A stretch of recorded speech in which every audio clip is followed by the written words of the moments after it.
Welcome to this episode of Seeds. As you know, I call this podcast Seeds because I want to provide you with reflection, insight, wisdom, and guidance to help you expand spiritually, to access your higher self, and to navigate the challenges of this highly digitized, noise polluted, hurried, fast paced 21st century world. Today's episode is about spiritual resources. What are spiritual resources? They're simply inner tools that you can use to navigate the challenges of life and to move down your path towards your divinely appointed goal. One of my favorite stories about spiritual resources is The Wizard of Oz. It includes a cast of characters that are in search of their higher self,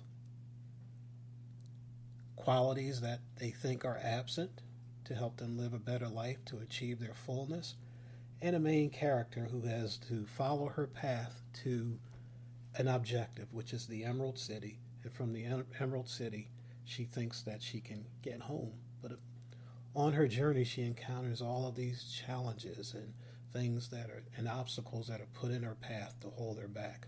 But she does make it, but only to find out at the end, when she reaches her goal, that everything that she needed, and this includes her companions that joined her along the way, was inside of them. They already possessed it. It was provided for them by the Creator. That's my take on the story. You know, the Creator takes care to see that you are planted directly on your path to your destiny each and every minute. I believe that, and I want you all to believe that. And only you can turn yourself away from your life's purpose or derail your plans. And the majority of the time, if you really look at it, when things didn't work out in pursuit of your goals, look to yourself to be the sabotaging agent. In the movie Tin Cup, Kevin Costner plays an underachieving driving range golf pro. Now, I'm a golfer, and that's why I really like this movie. A driving range pro is probably on the bottom of the pile of golfers, the bottom of the list, the bottom rung of the ladder. Then you have the guys who are on tour. Those are the household names like a Tiger Woods and a Spieth and people like that. The ones that earn the big money, the ones that get the endorsements. Kevin Costner wants to qualify for the U.S. Open, which is the biggest tournament in our country, the U.S. And you have to play against not only the best players in the U.S., but the best players in the world. And he actually does qualify. And he would have won if it were not for his inner demons. He just had some things that he had to work out, like belief in self, not to operate out of ego, and just to be grounded and balanced in his approach to his game. Does that sound familiar? Being grounded and not operating out of ego and approach to the game, maybe the game of life. But if it were not for these inner demons, he would have won. But enough about the movie. What I really wanted to focus on was the soundtrack. A song in there by Bruce Hornsby called Nobody There But Me. And it begins with, "Oh, I wish I could laugh when I look way back to find who stole all my dreams. Oh, I wish it were easy to face the fact. Was nobody there but me." Let me say that one more time. Oh, I wish I could laugh when I look way back to find who stole all my dreams. Oh, I wish it were easy to face the fact. Was nobody there but me. We are the only ones, really, again, who can derail ourselves off from our path, who can move ourselves off path, that the path that the Creator has planned for us, the one that we heard within, that this is the right thing, the right decision. So, again, not only does the Creator direct you towards your path each and every minute, but you're really given the resources. And by resources, I mean, going back to the beginning at the top of the show, spiritual resources. Spiritual resources. So what are they? There are four of them, and I call them four major ones. And I call them the 4 C's of destiny: calm, confidence, commitment, and clarity. Now, you can't really access any of these resources until you do one thing. And they all fall in place after this one thing, and that is to achieve a level of stillness, you must quiet your mind.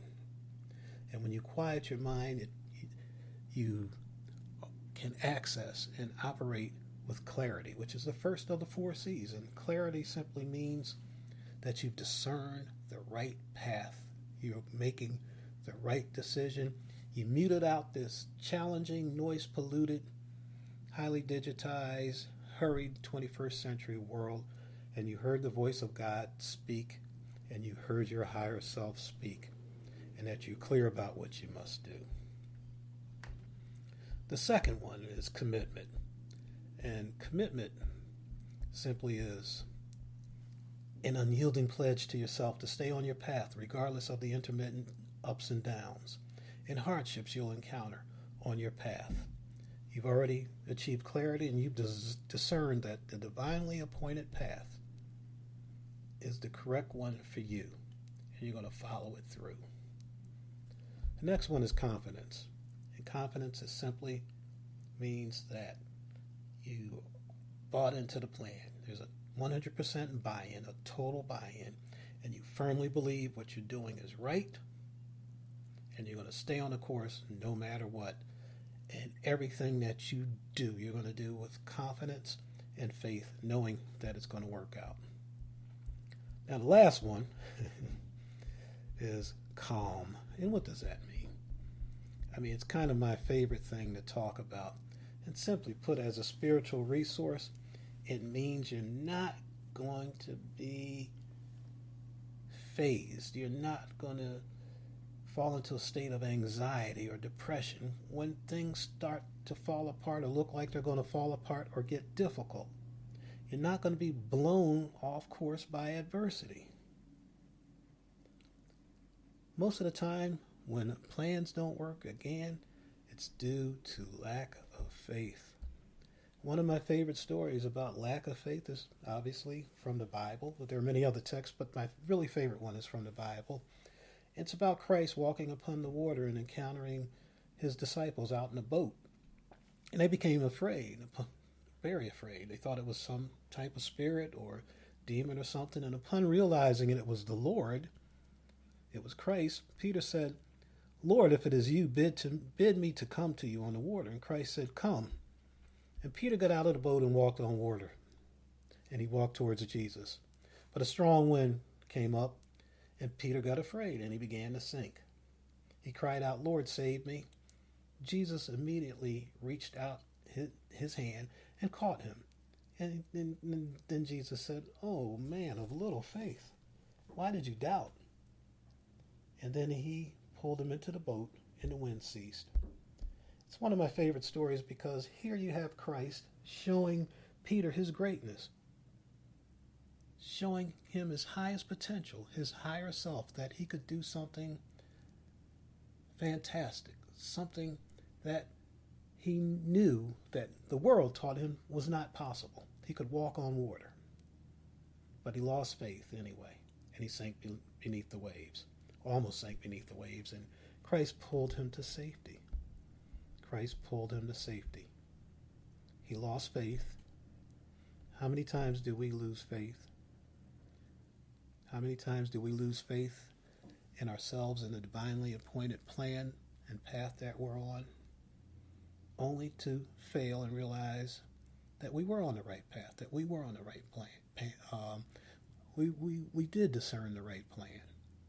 Let me tell you, it's up to you to reflect daily, check in on how your faith stands, your level of faith, your level of commitment, your level of confidence, your level of calm. Think about it. I hope you enjoyed this seed for today. I wish you peace and blessings.